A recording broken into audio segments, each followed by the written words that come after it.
Wait a second. I've seen this shit before. This isn't new. You fucking hack fraud, multiverse idiot. Hey everybody, Ketwolski here, checking in with another one of our hashtag Star Trek discussions videos. Today we're going to be doing something a little bit different, where I'm actually going to go through and discuss a video that I put up many moons ago called The Death of Warp Drive. Now, a little bit of background with this video. This was actually my first attempt at creating something a little bit higher caliber in terms of quality content on my channel. This video was uploaded a long time ago. It feels like forever ago, probably about 6 months ago. And my skills in video editing and video creation have improved since then. But for whatever god-awful reason, the YouTube algorithm picked up this video, and this was definitely the most popular video that I have on my channel at 150,000 views as the recording of this particular video. It's unfortunate because this video was like I said, my first attempt at creating something a little bit more exciting, a little bit more high quality for the channel. But it turned out to be, you know, it was a lame attempt, and there was a lot of errors with it, and there was a lot of issues with it. Specifically, not just, and I'm not talking about, you know, my inability to say words or spell check things or provide rational arguments that make sense or do proper sound editing for the audio tracks in the background, which make people think that my mother and sister are fighting. I don't even have a sister. The sound effect that most people are actually hearing is the music from Assassin's Creed 3 that was redubbed by an amazing singer-songwriter that I actually have linked in the description below, so definitely go check that out. I stopped using that because I didn't get permission to use the video. This was hashtag amateur hour with my YouTube channel, which I didn't understand really permissions, and I was just more focused on, you know, is the video cool, did it work, did I get my point across, blah blah blah. So I've since gotten a lot better since then, and every single video that I do continues to get better and better, at least I think so, in terms of the quality and my editing and my ability to kind of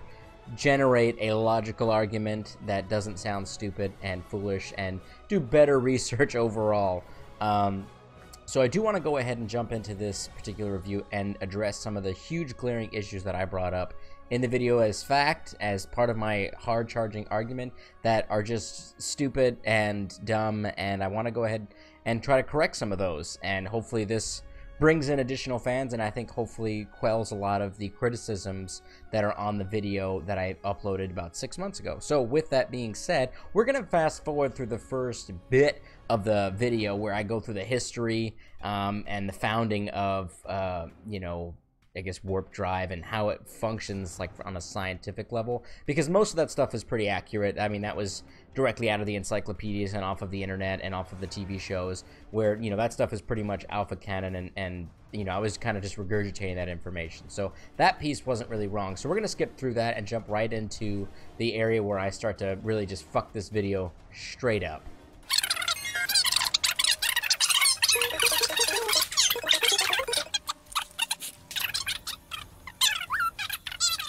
Okay, so the first thing I want to go ahead and talk about is this particular point that I made here, where these weird-looking aliens that nobody ever heard of and no one ever sees again brought up an issue where the usage of warp speed was causing irrevocable damage to the quadrants.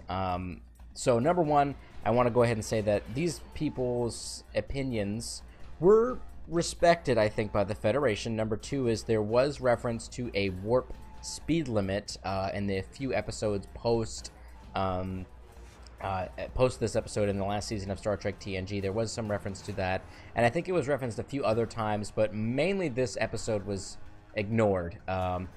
Most people just assumed, I think, from beta canon sources and from their own interpretation, that either this episode was just discarded by the writers, or that the Federation came up with a much more green warp drive that protected the environment and, you know, space drive. You know, there wasn't enough warp emissions causing global quadrant warming, so to speak. So this issue wasn't really that big of a deal. I remember it being a big deal in the episode, and everyone was having like a cow about it, all these scientists specifically, but this episode has since been kind of ignored by most writers, and even Ronald D. Moore's gone on record saying if you put limitations on warp travel, you're pulling the quote-unquote rug out from Star Trek, which makes sense. I mean, why bother putting a limitation on warp travel? It actually makes no sense, and it's kind of silly. But that was kind of the crux of this whole argument, which was, oh, you know, these folks brought up the fact that it was killing the environment, so to speak, and that was the problem. Well, like I just said, you know, that wasn't necessarily true, and most people would simply just ignore that fact at this particular point. But I want to continue going through the video because the depth of warp drive isn't just about the fact that it's causing potential environmental issues, but the fact that there's better technologies out there that could eventually replace the more traditional warp drive system. So let's continue on. But let's take a look at the top contenders currently forcing the idea of warp technology into the Stone Age. Number 1 is transwarp drives. Number 2 is Iconian gateways. And number 3 is quantum slipstream drive. Okay, so I want to go ahead and talk about these 3 gigantic points for whatever got off a reason I made the font so big. Transwarp drives, so there's actually multiple variants on the transwarp drive. The Borg use a type of one, the Voth use a type of one, the Federation use a type of one. The one that we see in the Excelsior during Star Trek: The Search for Spock was different than the one that the Borg use, and was different than any other iteration. They use the same similar core science, I believe. I'm not a scientist, let me go ahead and preface that. But every single drive is a little bit different. Some of them maintain the use of deflector shields and navigational arrays. Some of them have to use some chronoton barriers in order to adjust for various issues. Some ships are totally fine, like the Voth. They come in and out, no DNA issues, no problems whatsoever. They don't have an issue. They don't seem to have any issues there. So the transwarp drive thing is a hugely loaded package of different drives, and to sit there and say, well, transwarp drives, that's a thing, and that's it, that's just a title, that's just silliness on my part, and just poor research. So yeah, I mean, there's nothing else to say about that one. Iconian gateways, I pretty much got that one right, I think. And number 3, the quantum slipstream drive, is just a nightmare of stupidity, but we'll get to that one at the end.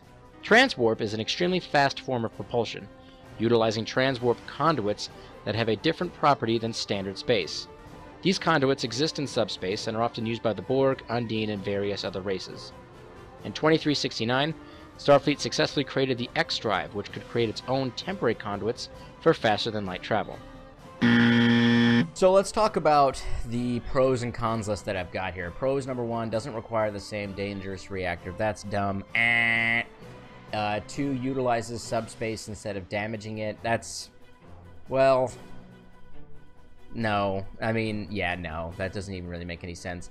Number 3, the conduits allow ships to travel faster than Warp 10. So, as many people have pointed out in the original video, Warp 10 is the theoretical maximum for how fast a ship could travel. Again, I'm not a scientist. I do understand, though, based off of the jargon spoken inside of Star Trek, that there is faster than a Warp 10 style of travel, but I'm not really sure exactly what the science is behind that. I don't really understand it fully. I've tried reading numerous articles outside of Star Trek of people trying to explain it, and I still can't necessarily wrap my head around it. From what I gather, though, it's just the way that the different drives manipulate space, and even in some cases time, around the object that is, you know, the transwarp drive or the ship that it's supporting. So there's different ways it manipulates space and time, and then adjusts the speed based off of that, but they're still technically kind of going at Warp 10, which is a theoretical maximum speed. It's very complicated. If anybody wants to go ahead and explain that in the comments below, great. I'll go ahead and pin your comment so that way I can understand it, and that way other people can understand it more as well. Let's look at the cons really quick. Conduits are used by many species, including threats. I mean, yeah, that's true. Technology is not fully understood. I think that part is also true, and I think that's just representative in the fact that the Federation isn't regularly using transwarp drives because it's just not fully understood. I mean, we understand exactly the technology, what the Borg use with their chronoton barriers and all this other craziness they've got going on, but we haven't really been able to replicate it in the same sense at this point in the Star Trek timeline. So anyways, number 3, not all conduits have been mapped out. That's also true, but it's also kind of irrelevant because a lot of the Borg ships and even the Voth ships utilize a variation of the transwarp drive to create their own conduits if there's no mapped conduit available. So it really doesn't really matter at that particular point. But that's true, it just doesn't really matter. An Iconian gateway, or Stargate, is a nearly instantaneous transportation device invented by the ancient Iconians. By stepping through the door or doorway, you could travel between two destinations thousands of light years away in a matter of seconds. To date, gateways vary in size, ranging from single-person transports to massive ship-sized doorways. So let's talk about the pros and cons of the Iconian gateways. Pros: doesn't require any reactor. That's kind of stupid. Of course it requires a reactor. It's a fucking piece of technology, and they actually have an entire like 3-part mission in Star Trek Online where they go through how they're trying to power this Iconian gateway and how that kind of backfires and almost causes the death of, you know, everybody that's important under the sun. And it actually is one of the reasons, if you look at my Last Days of the Day Ones kind of lore video series, that also kind of talks about, and I think touches on, the fact that they misunderstood the power source and the technology as a whole, and that's what led to their destruction. But that's a whole separate issue. Can be used for people, cargo, and ships. That's true. Almost zero travel time. That's also true. It's pretty instantaneous. Cons: completely alien technology. Yeah, but that hasn't stopped us before. 2, attention of hostile aliens. That is true. Utilizing the Iconian gateways does bring in the attention of the Iconians, but you know, if you're following along with the Star Trek Online timeline, it doesn't really matter because we've dealt with that crisis. Hashtag spoilers. Number 3, can be temperamental and dangerous. That's true. And there's limited access and availability, which is also true. Let's discuss quantum slipstream drives. The original Federation prototype was installed on the USS Voyager in 2371. Oh god. So this is the worst. This is where the video just goes off the rails at this particular point. We'll talk about the pros and cons at the end here, but I do want to go ahead and apologize. So, full disclosure on my part, I've only watched Voyager, the entire show, one time. I've watched TNG, DS9, Enterprise, and TOS multiple times. I've only watched Voyager once, and it was back when it essentially came out. And I think my lack of Voyager knowledge is representative in not only this video, but a few other videos. And I am contemplating going back through and watching it. I have my personal issues with Star Trek Voyager that prevent me from watching it and actually enjoying it. To me, I find it tedious, and I don't like it as much. But I do feel as though if I'm going to maintain some level of credibility on a Star Trek YouTube channel, I should probably go back through and watch it to make sure I'm up to snuff with what happened inside of the series. So anyways, I talk about here in this part of the video that the first Federation quantum slipstream drive was installed in the Voyager. That's not even true. Voyager actually had a cruising out speed. That was what they were testing out, a new warp drive that gave them a cruising speed of like 9.97 something like that. And it was just a new prototype Warp 9 engine. That's all it was. It wasn't anything super fancy. They did not get sent to the other side of the galaxy because of the slipstream drive, which I don't know why I even bothered saying that. That was because of the caretaker, and that was essentially the whole like beginning part of, you know, Voyager and all that stuff like that. All of which I've completely forgotten about, obviously. But so they didn't have anything to do with the quantum slipstream drives. But I do want to go ahead and say that a lot of Star Trek Online ships in the Federation utilize the quantum slipstream drive pretty regularly, and it's kind of a standard issue at this particular point in that timeline. I know a lot of people consider Star Trek Online to be beta canon. I personally consider it to be alpha canon, but you go watch my canon video to get more into that. But so everything I talk about here in terms of its effect on Voyager and its dangers and all this other nonsense is completely wrong. All of it is wrong. I don't even want to watch it. That's how wrong it is. We're going to skip past this part, jump straight to the pros and cons list here, and just talk a little bit about the pros and cons overall of quantum slipstream drives. Okay, so here we go. We got the pros: fastest engine around, and number 2, it utilizes subspace conduits more efficiently. So both of those are, well, arguably the first one, I guess you could make an argument for whether it's the fastest engine around. So I'm going to go ahead and leave that one alone. It utilizes subspace conduits more efficiently. That doesn't even make any sense. No. Cons: cannot be mass-produced easily, which is also not true.